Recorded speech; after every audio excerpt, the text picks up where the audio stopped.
Hello. I do not know what that swipe was.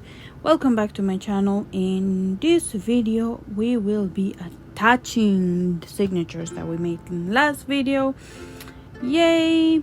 And I wanted to show you real quick because last video ended and I recorded this part, but I lost it. Well, I thought I was recording, but I wasn't.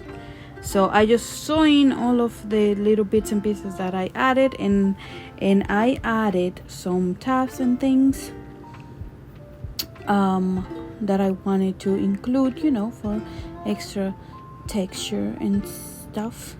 And today I am just going to attach these signatures and hopefully try and describe to you what it is that I'm doing.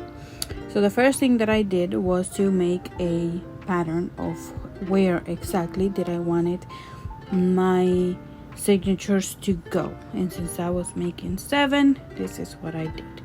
I took a little bit of paper, counted what I wanted. I was debating whether I was going to do 6 or 7. I ended up choosing 7 because I've never made a journal this big. And I just used that as a... is that a word? As a pattern. I wanted to do a different pattern with my signatures, but because I had this thing in the... what is it called? In the spine, these pieces of fabric that raise the spine, I wanted to make sure that the thread, it was gonna go over them instead of through them, if that makes sense. So I just accommodated my holes that I'm about to punch so that they can fit above and underneath them. And this is I think it's pretty straightforward. I just basically measure that where I wanted my holes to be punched, and I went ahead and did that, and I wanted to show you from a different angle. It's not like I'm doing anything difficult. I'm just punching the holes with this little pokey tool that I got on a bookbinding kit from Amazon. And yeah, it's just a lot of poking because I am doing a pamphlet stitch, a 5-hole pamphlet stitch to attach my journals. And this is what I have. And what I recommend is, see the inside, you can barely see the holes, so I just went over it one more time. And I recommend that you make sure that your holes are just as big as your needle, because if you don't, then they just going to be tight and you're gonna be struggling with the needle as I did with mine, and I will show you. So here, this is a little bit of struggle that I had. So because the pages are different sizes, I was trying to measure the where I was going to put the holes to make sure that they align correctly so that they fit correctly in the journal. But what I realized was that because the pages are different sizes, my holes that I was marking were not aligning properly with the outside, with my outside holes, if that makes sense. Well, I will show you in a minute here. Even though here I thought that I was doing a pretty good job of aligning everything, I wasn't. But I'm going to go ahead and go through the mark the little dots anyways, even though I know that that's just not going to work. Well, at this point I don't know that that's not going to work. So here's my dots, and I can see immediately that there is something off. Like even without like aligning them fully, I could see that there was something off. And when I went ahead and just marked them on the outside instead, and I confirmed it that I was off. It was not by a lot, but I was off. So if I would have punched the holes from the inside, they were not going to align. So what I did was this: I turned it inside out, folded it the other way, and then punched it from the outside in to make sure that my journal was just going to fit in the place where I wanted it to fit. And you can see as I'm punching how everything is kind of like almost just a millimeter above of the hole that I had already marked there. So it wasn't that much, but it was gonna make the difference, in how it fit inside the journal. So to measure how much thread you need for your journal, what I do is just measure 3 times the length of the journal and cut it, and that's what I'm going to use to that's the size I'm going to use to bind the journal.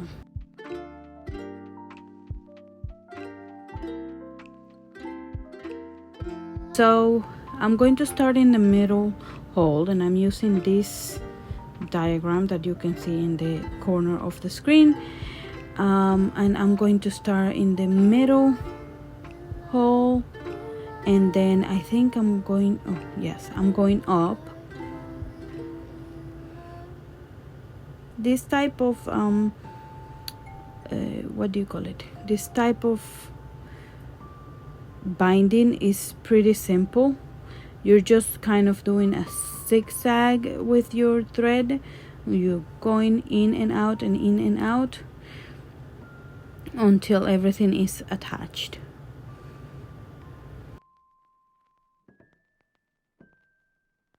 Going up on the second hole.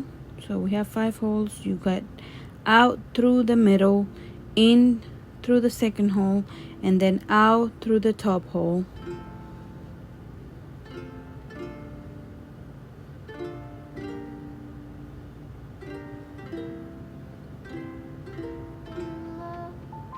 And here I went and looked for some reinforcement to put in my fingers, because I realized that I was having a hard time pulling the needle and pushing it.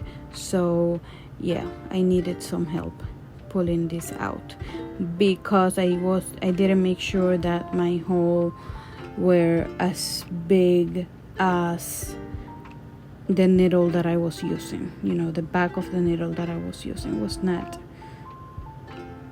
as big, and maybe I could have just changed the needle, but because the thread that I'm using here is kind of thicker than what I'm used to, then that also didn't allow me to get a smaller eye needle. I went back in through the second hole, and then skipped the middle hole and got out through the 4th hole. Okay, I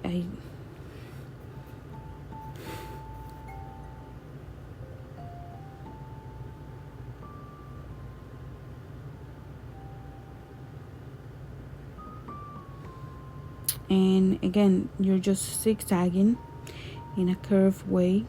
I'm going back out through the 4th, and then back in through the middle. And the first one is always going to be a little bit more difficult because everything is just flapping around, but the more signatures that you add to your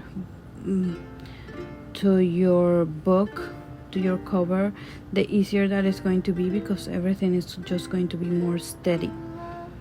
And that is the first signature attached. It's pretty tight, and yeah, that's not going anywhere.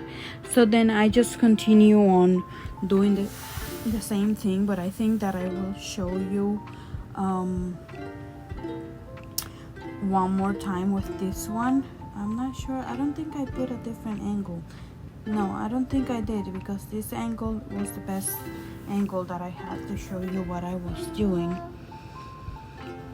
But yeah, I kept doing it like that. I kept marking the holes on the outside and then just turning the signatures inside out basically, and just punching from the outside, because to make sure that the holes were going to align correctly.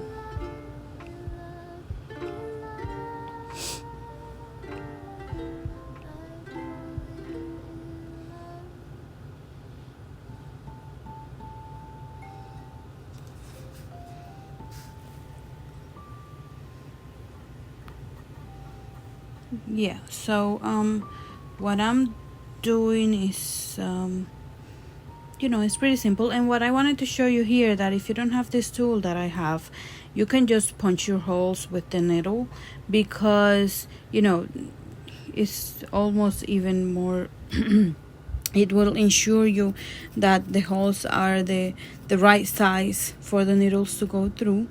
Again, measuring the amount of thread that I'm going to need for the signature.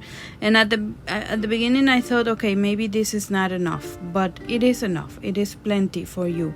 3 times the size of your signature should be enough thread for you to attach your signature. You shouldn't need any more than that. And then go in through the middle. This time I'm going to go down, because so that you can see it doesn't make any difference whether you go up or down, it's all the same thing. And now we're gonna go out through the last hole down here, the last section, I guess, I don't know.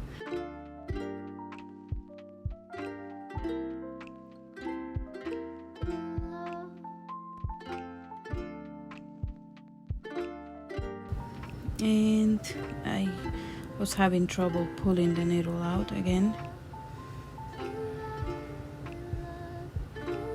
And then going back in, up.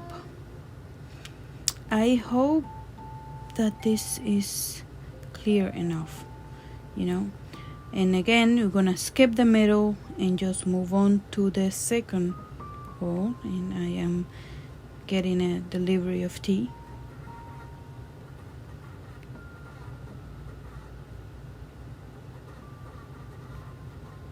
I am hearing things. That is kind of creepy. Anyways, moving on. Yep, I went out, and at this point my thread is kind of getting cut, and it got a little bit short, and this is where I thought, okay, maybe I did not have enough, but it was just that I didn't pull it enough. As you can see there, I have a big tail left over, and even so I still managed to pull it through.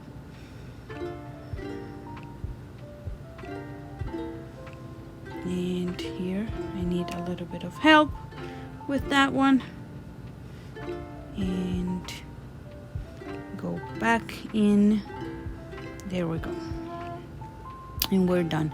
And what I started doing, that I didn't do it on the first one, but I am going to do it on this one, is I am crossing one of the threads under the middle, since I skipped that, and I'm just tying it there, just to ensure that that knot is not going to, I don't know, slip through and make the perforation bigger or anything like that.